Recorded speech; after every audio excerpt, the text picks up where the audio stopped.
Hello and welcome to BCM215 Game Media Industries. In this lecture, we're going to be talking about the concept of affect and the first-person shooter or FPS genre.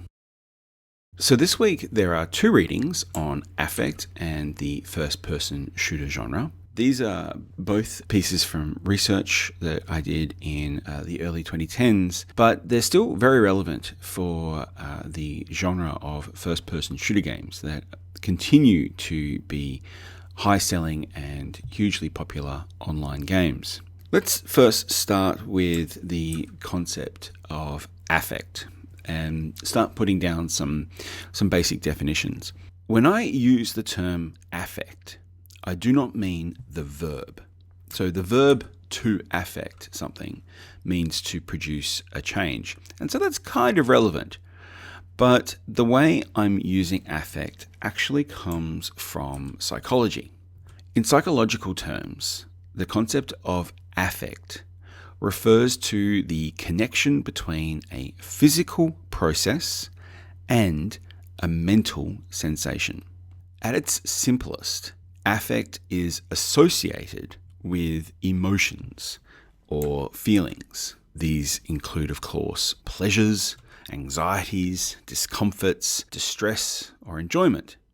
In psychological terms, affect is the response to stimuli, and it can vary along these three dimensions. So an affect can be said to have a degree of arousal that is measured in terms of its valence and its motivational intensity. Now, I'm not going to go into detail on this particular framework, but I just wanted you to be aware of some of the deeper kind of paradigmatic frameworks for thinking about this concept, because you might like to explore it further in your game media analysis.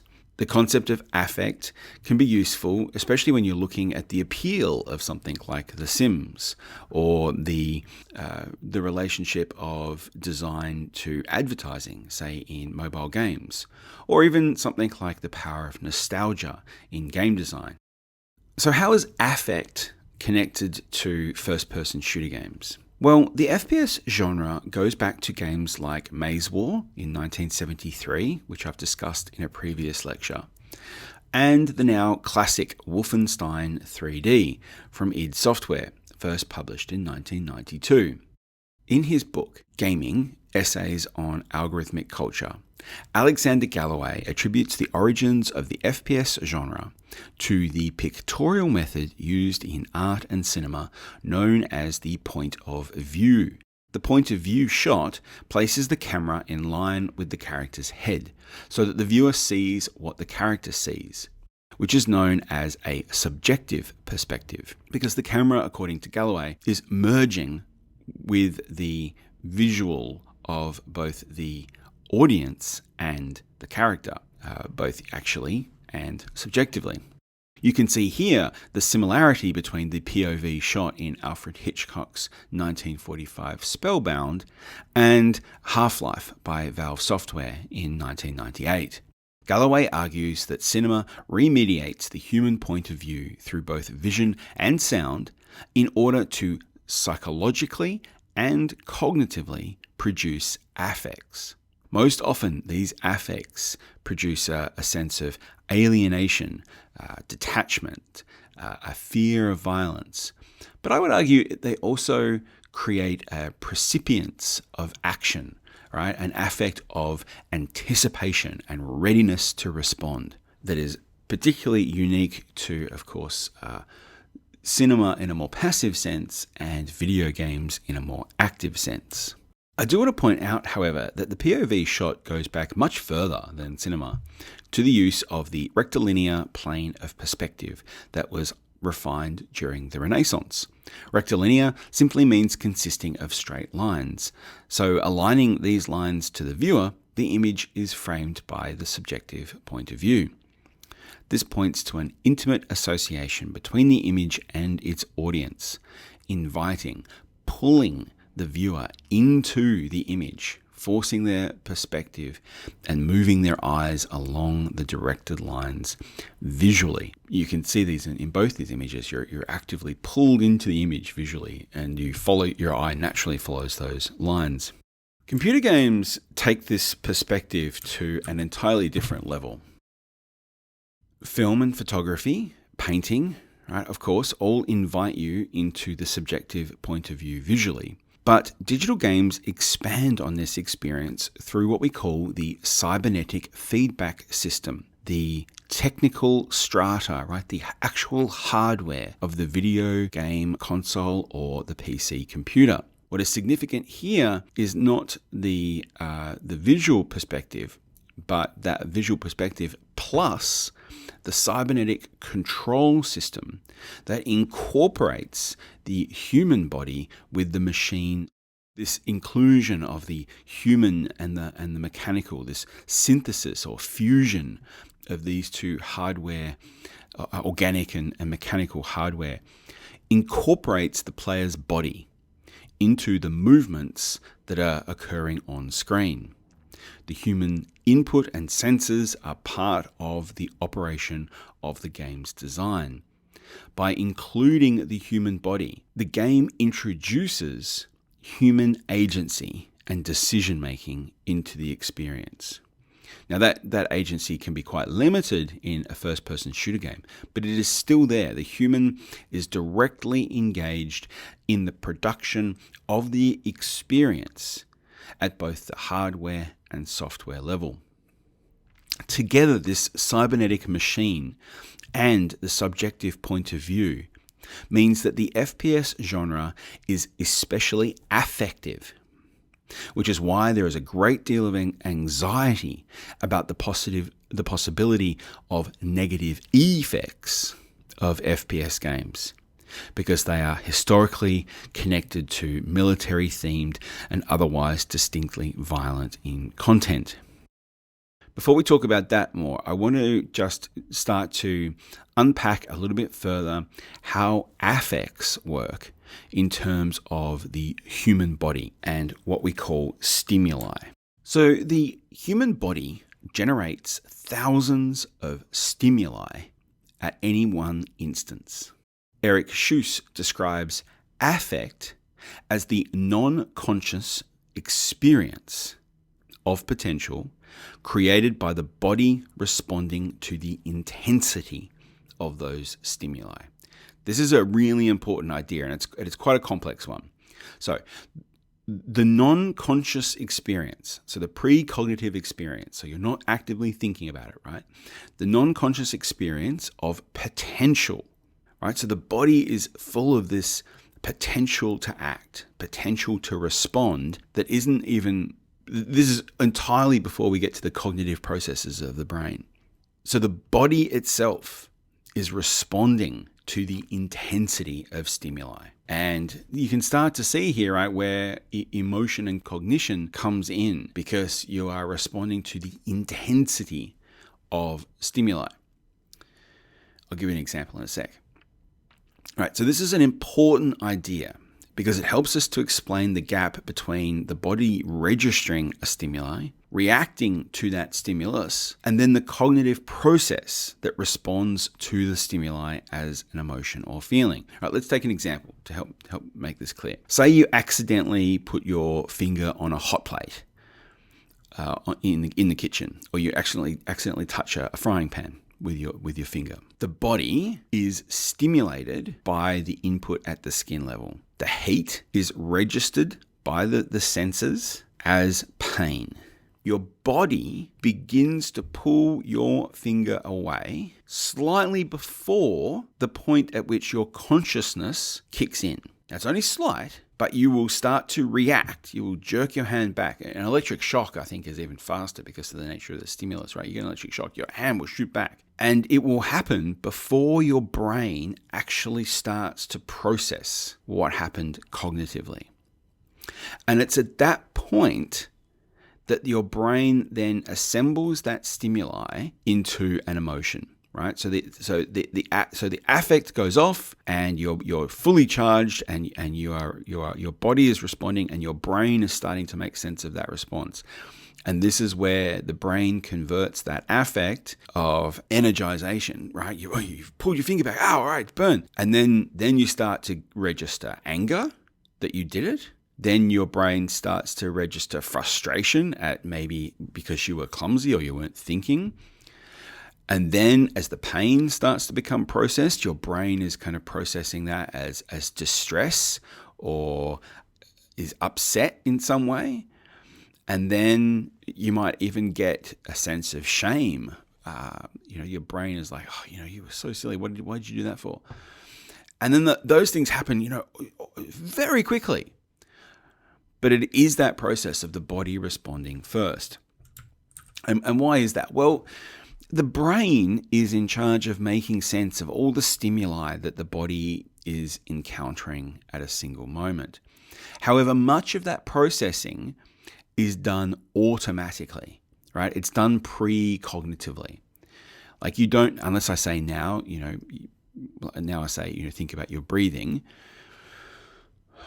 right? You weren't necessarily aware of your breathing, right? The brain was just doing that by itself. So affects help move from this automatic functioning into the cognitive function of the brain.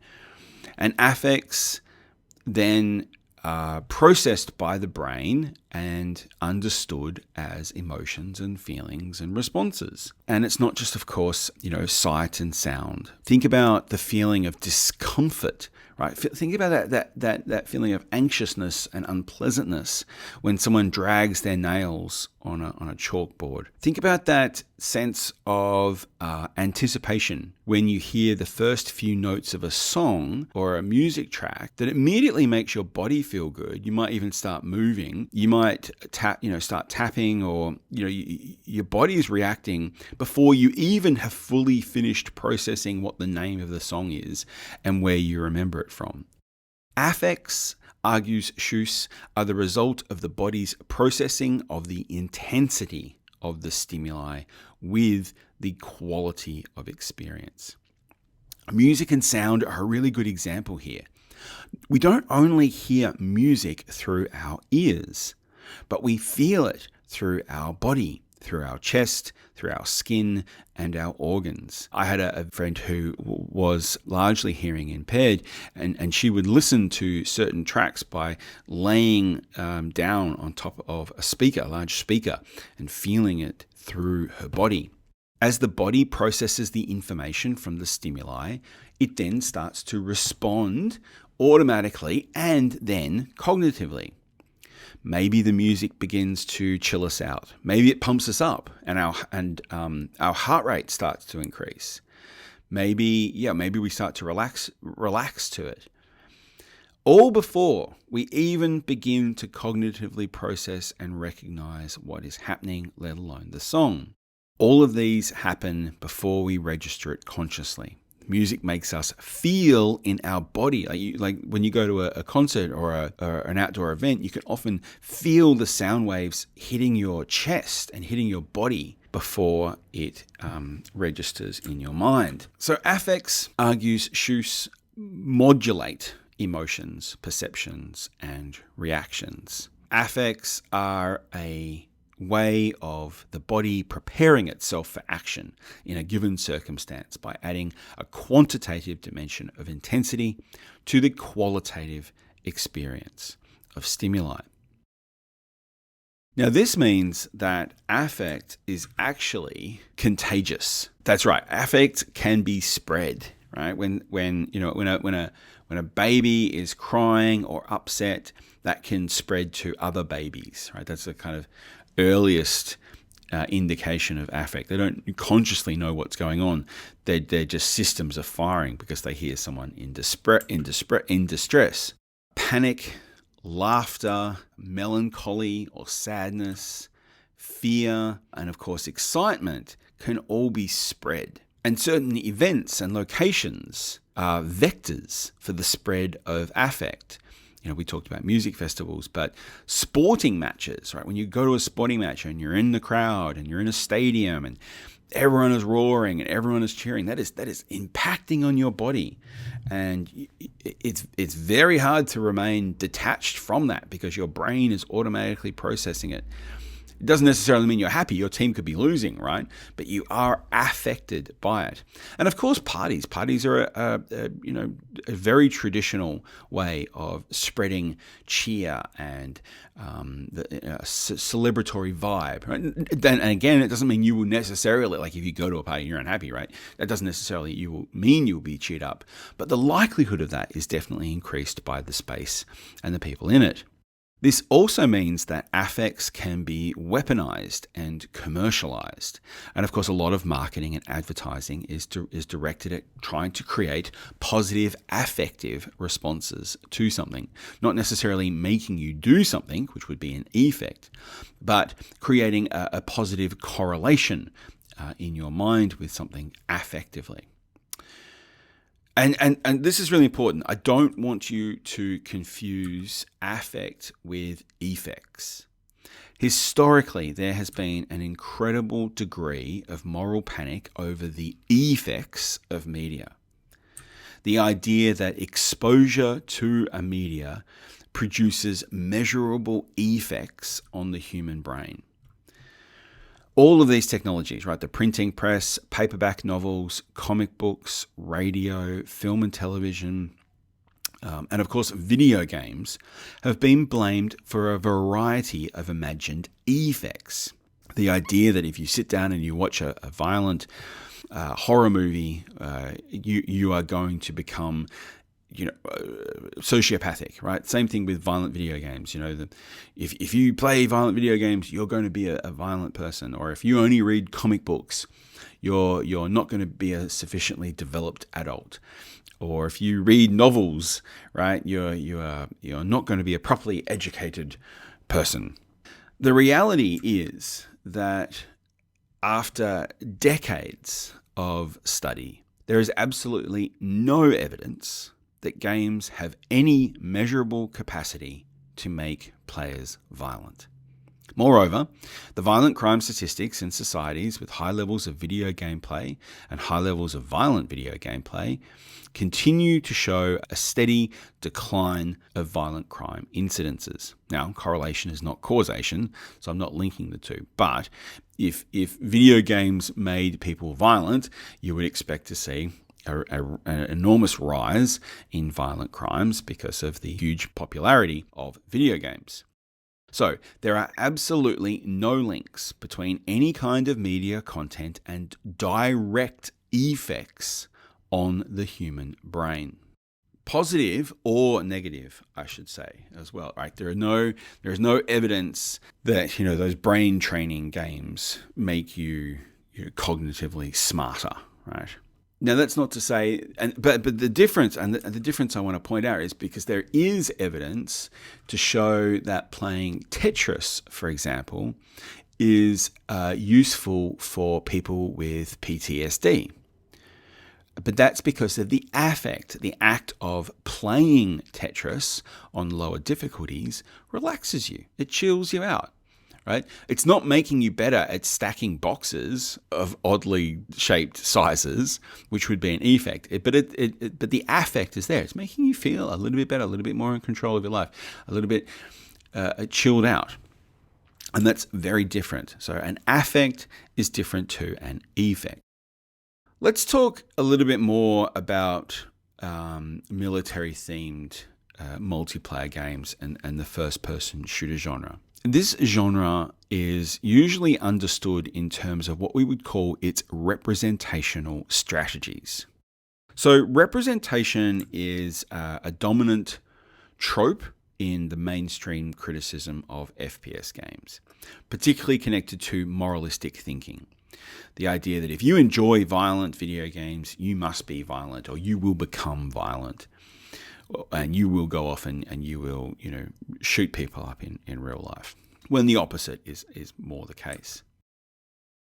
You will see this extensively in the legacy media industries, particularly in news journalism, who actively seek to share the voices of politicians, teachers, religious leaders, and other social figures blaming violent video games for school shootings and other atrocities. But this is a gross oversimplification at best and a complete falsehood at worst. So let's start to think then how the concept of affect is useful for thinking about FPS games differently. So here's where an alternative paradigmatic framework based on the concepts proposed in the readings and in the previous readings for the subject can be useful for thinking about how affect works in first-person shooter games in terms of modality, technique, and spatiality. So, affect in FPS games has a clear modality. There is an affective experience of the single-player FPS game that is very different to the modality of the online multiplayer game. So when you're playing a single-player FPS game, and you can argue that a lot of role-playing games fit into this kind of subjective POV shot, like something like Skyrim, right, is a subjective POV, and that's very different to playing Overwatch. So the affect is modulated in different ways in this experience.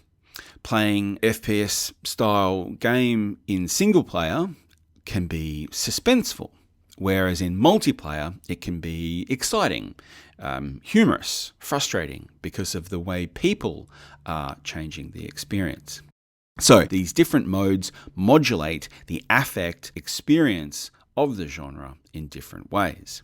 Affect is therefore transformed by the game's technical strata, its technique, which would involve the hardware, the software, and of course the game design. As the hardware that incorporates the player through the cybernetic relationship of the mechanical and the organic changes, so does the experience. And this is why we know that there is a difference of experience affectively when you are playing with a video game console and a console controller versus when you are playing on a PC with a mouse and keyboard.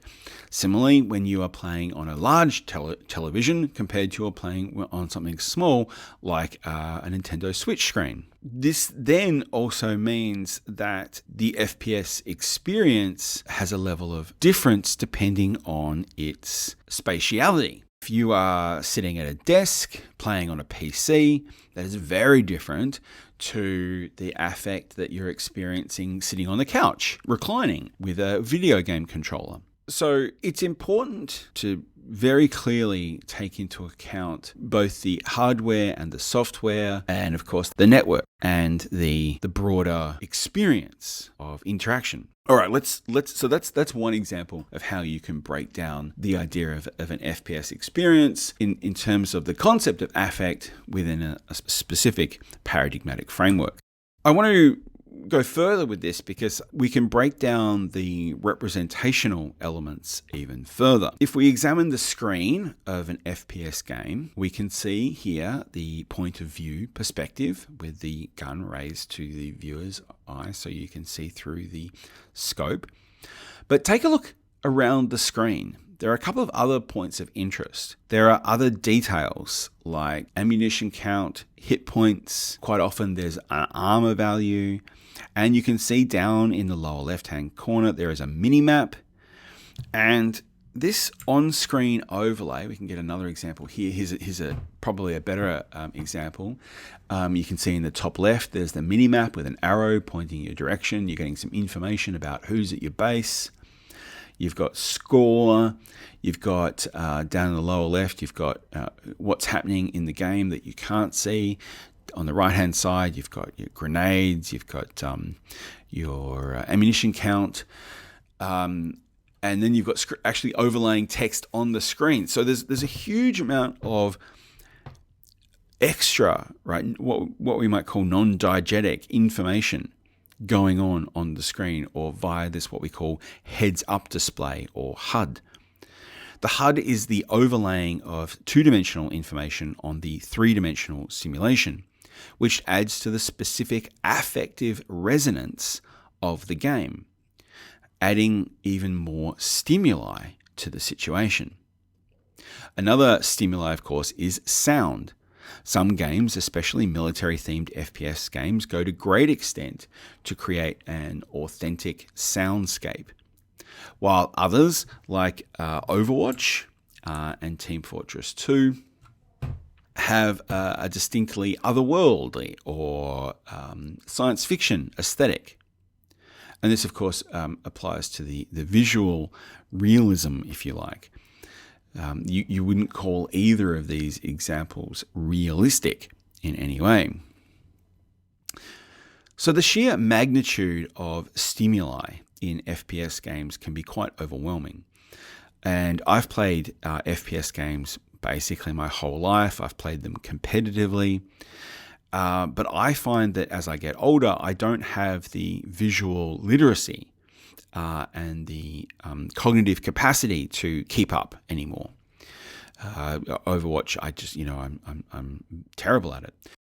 Why is that? Well, new media professor Lev Manovich describes how the cyclical nature of affect and cognition are dependent on the structure of the audio, visual, and cybernetic forces. And so what is happening here is that there is a complex cyclical experience. He describes this as an oscillating movement between two states, the illusionary and the interactive. So you're rapidly shuttling when you're playing these games between the action that is happening in the virtual space, the information that is occurring in the overlay space, this kind of halfway space between the virtual 3D and you yourself, right, via the screen, and then your actual physical location, and then you've got on top of that, you've got even more stimuli when you're playing multiplayer games through all the voices and discussion of what's going on. French philosopher Paul Virilio argues that this system puts the participants into a time,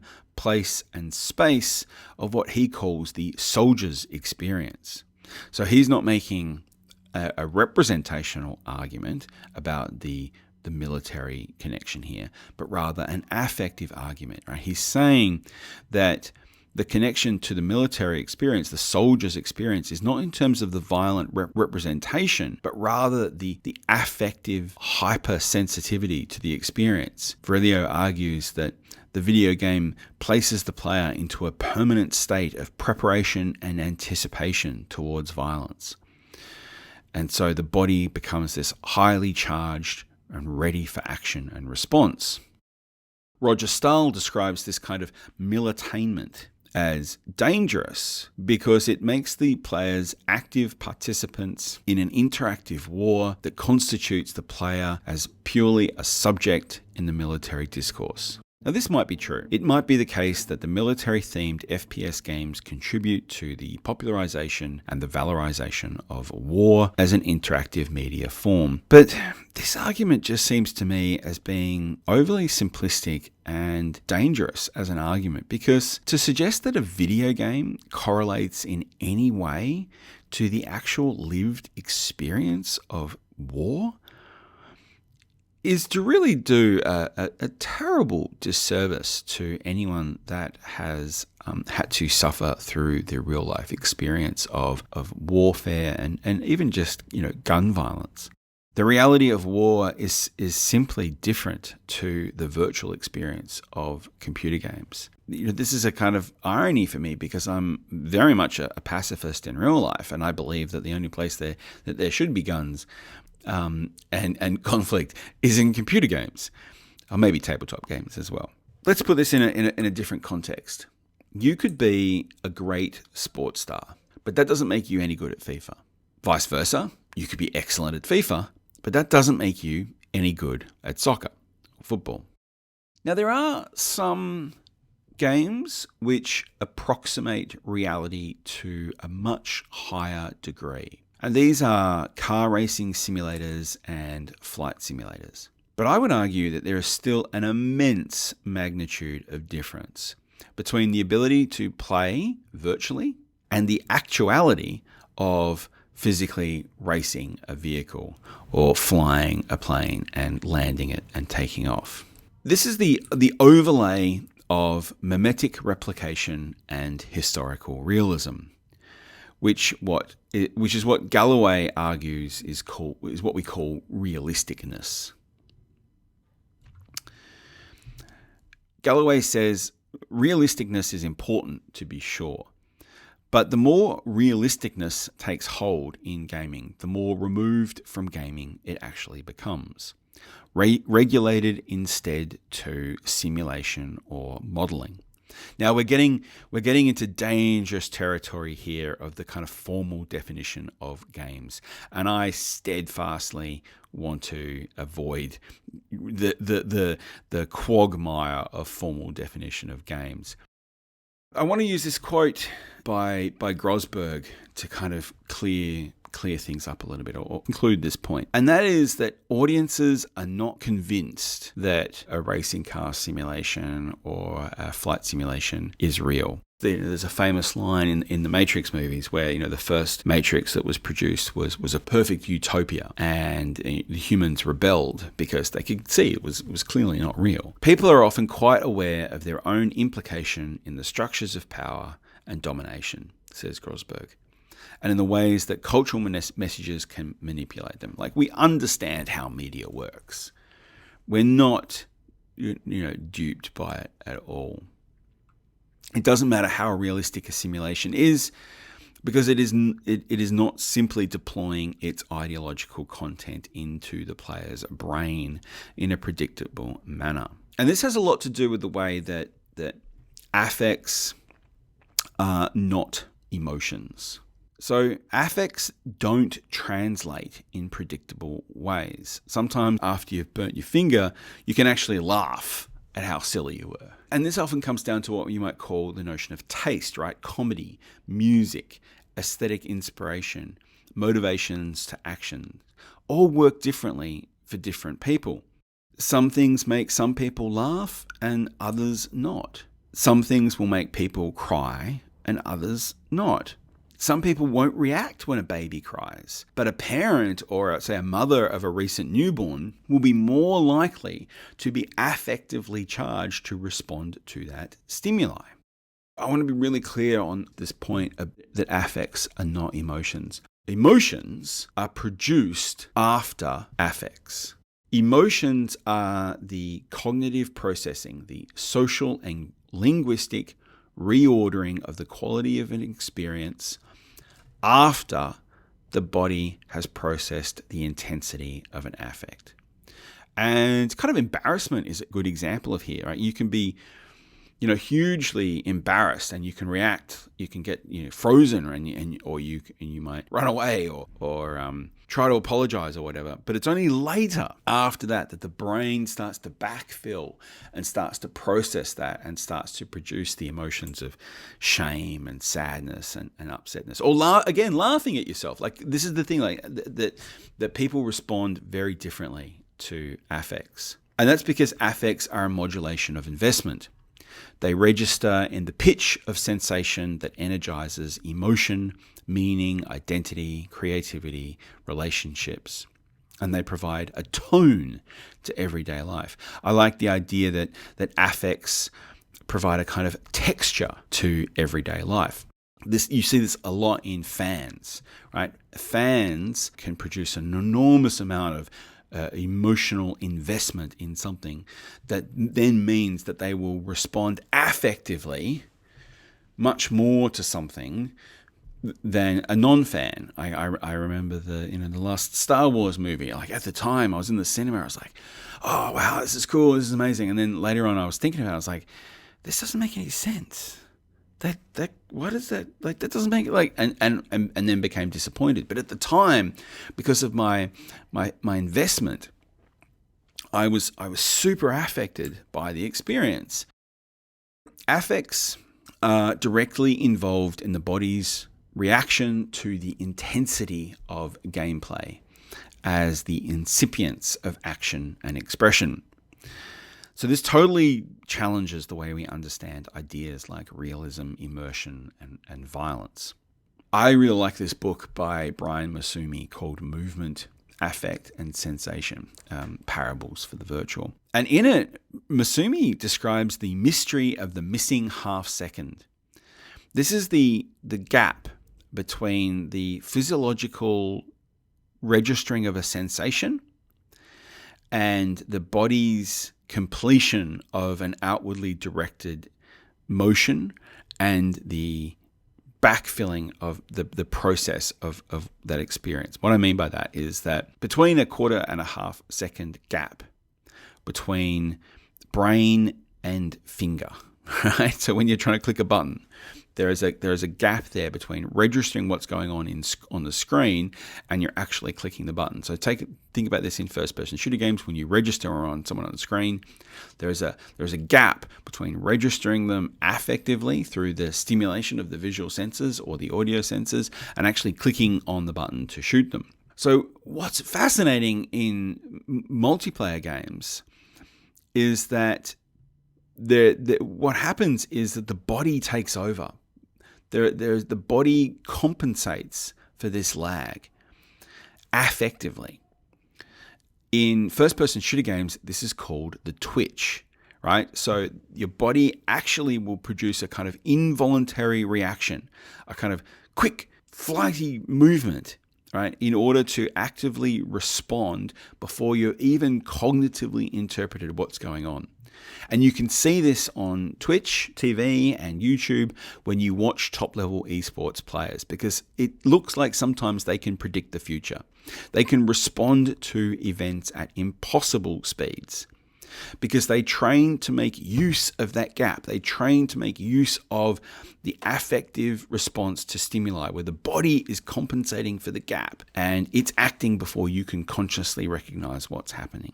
So the body is anticipating the software code. And this is actually part of the pleasure of first-person shooter games. This existing in this relationship between your body, the cybernetic hardware, and the software on the screen, and that system happening for other players in real time in this virtual space. There's a real kinesthetic pleasure of this network of relations.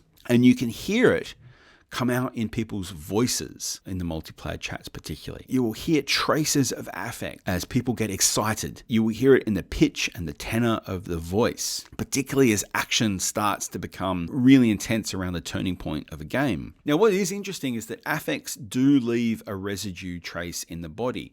So like an athlete or a surgeon can train the muscle memory of their body to make certain actions, so too can FPS players. They can train both the muscle memory and the affective response to intensity. This is another reason why live streams have become so popular on YouTube and Twitch, and we're seeing increasing popularity on platforms like Facebook. And that's because this kind of affect is really contagious. It can be transmitted and transformed from the play to an audience. This is, and we see this a lot in like League of Legends, and other intense styles of play. And people will even make this into their persona, right? So popular streamers like Dr. Disrespect, who was previously on Twitch and is now currently on YouTube, actually has a persona that is affectively charged. Like they are trying to communicate the intensity of the stimuli they are receiving through exaggerated responses and being more emotive, like getting upset or getting angry or getting excited and getting happy, right? They are charging that and communicating that across their performance. Okay. I want to now, in the last part of this lecture, just give you a kind of deep dive on a media analysis of a single case study and focusing on the game media in terms of what we might call affective design. And I want to focus on the affective design of a game called Team Fortress. Actually, the first Team Fortress in 1996 was a mod of Half-Life, and we've talked about mods previously. This mod was created by Australian RMIT students Robin Walker, John Cook, and Ian Cawley. Team Fortress was a highly popular mod of Half-Life that became popular with players seeking alternatives from the individualistic deathmatch style of play. And the secret, of course, is in the name, right? The idea of the team. And this became a game of one team versus another team. Let's dive into this a little bit more. So in this team-based game, players can choose from a roster of characters. So this is not just like a basic military first-person shooter game. This is a team on a map that is divided in two halves, and players can choose different characters. So you can choose to be the sniper and have the sniper rifle. You can choose to be a demo man and have demolition charges. You can be an engineer and set up turrets and defenses. You can be a medic and actually heal your team.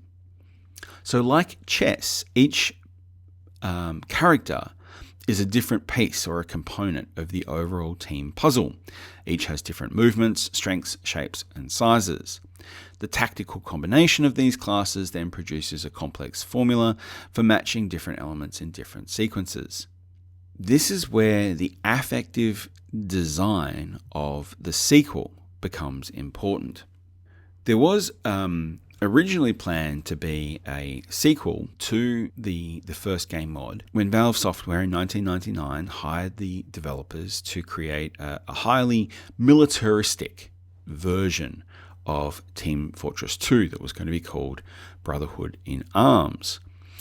However, the development of this game stalled, and the designers went back to the drawing board several times, totally redesigning the game over and over in order to get a very different experience. And eventually, they came up with Team Fortress 2.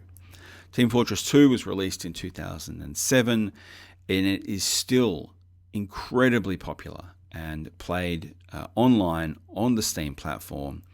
And there are usually around, it's now free to play, of course, and there are around 70,000 concurrent players per hour in September 2020, according to the Steam video game charts. So I want to talk a little bit more about the characters, because in the redesign, the characters have a lot of personality, and the characters are very much part of what we would call the affective design of Team Fortress 2.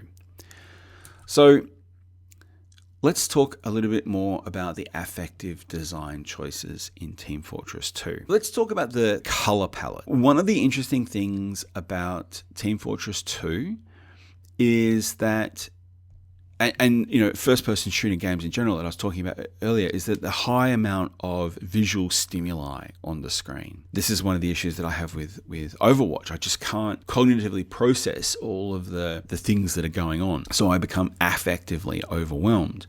Team Fortress 2 has this amazing background color palette that is muted, and it is then split into the two sets of colors, the red and the blue.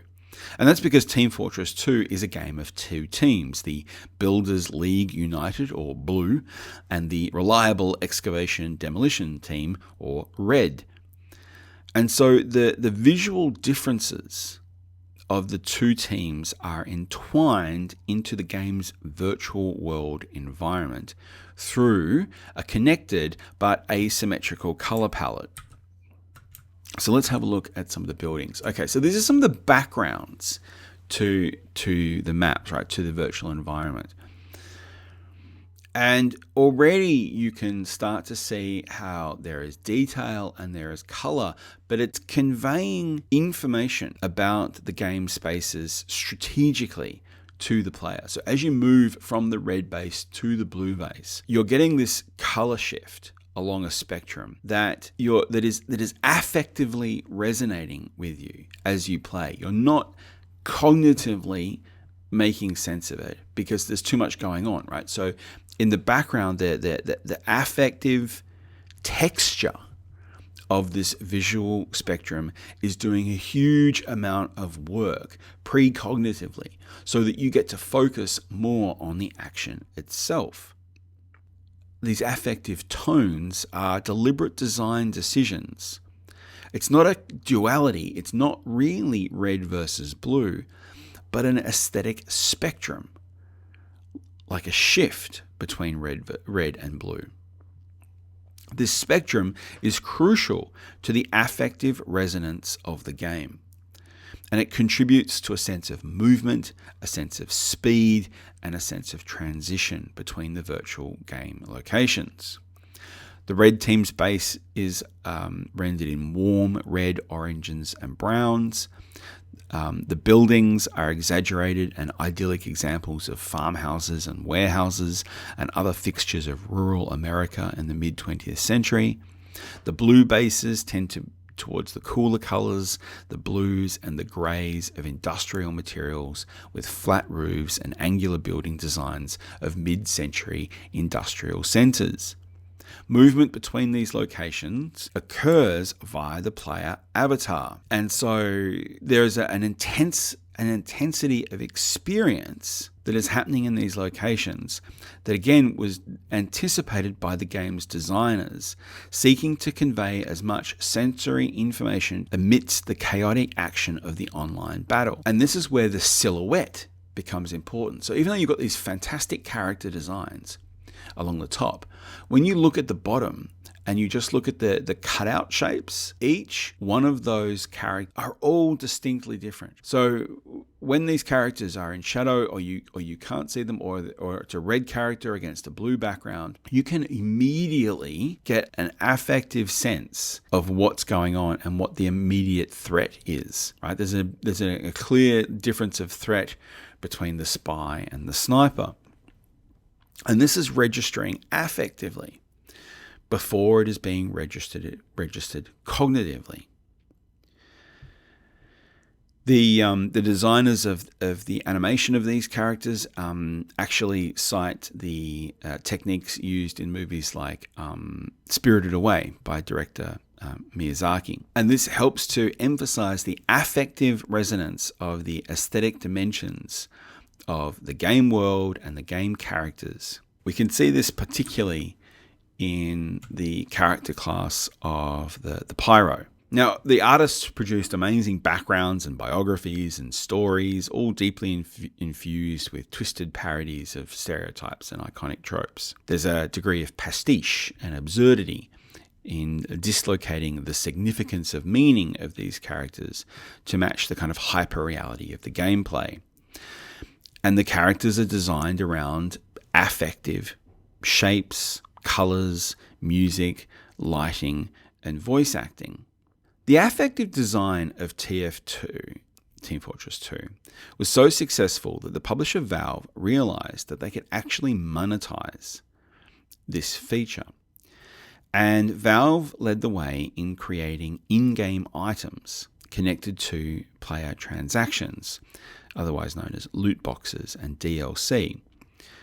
So you could buy in-game items, mostly what we call hats. And I'll get an example of hats. So Team Fortress 2 is otherwise known as the game of hats because you can spend a lot of time playing the game and getting rewards and opening crates in order to get player hats. And your player hat distinguishes your character in the game. It is a representation of your persona in the game. And there are other items that you can put on your character that dramatically change the silhouette so that it is still affectively resonating as the Pyro, for example, but it is now your Pyro.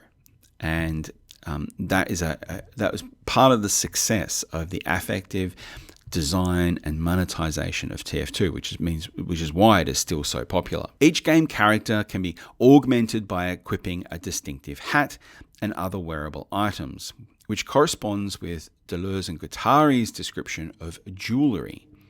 as objects in motion, that they are highly affective because they are mobile and moving. Jewelry, when we think about it, has a luster, has a shine, reflects and captures the light in particular ways, and that affectively resonates with people viewing it. Expressing affect by wearing these adornments is active in the what we call the discharge of emotion in order to create affective resonance. And there's a huge relation between affect and weaponry throughout mythology. Think of the chivalric novel, think of King Arthur and his sword, or the goddess Artemis and her bow. While the game score is a petrification of the act, the characters, the weapons, the maps on which they battle, the accoutrement of hats are paths of affect, objects that are subordinate to the vectors of speed and action. Think of this in terms of the kind of notion of the martial arts, the way or the path of affect that leverages the technologies of the point of view, the cybernetic machine, and of course the kind of cultivation of affect in the FPS genre through the intensity of the stimuli in order to increase the kind of reward players get emotionally, cognitively, and affectively from playing. So there you have a pretty in-depth summary of the phenomena of affect and how it can be used to analyze a particular type of game media. In this class, we've seen other students use affect to think about games like The Sims, practices like video game character cosplay, and of course other examples of DLC and other monetization. I know this is a long lecture, but I hope that it's been really useful in getting you familiar with the concept of affect as an analytical concept. And I'm looking forward to seeing how you use it in your game media analysis for the subject. Thanks for playing, and I'll see you next time.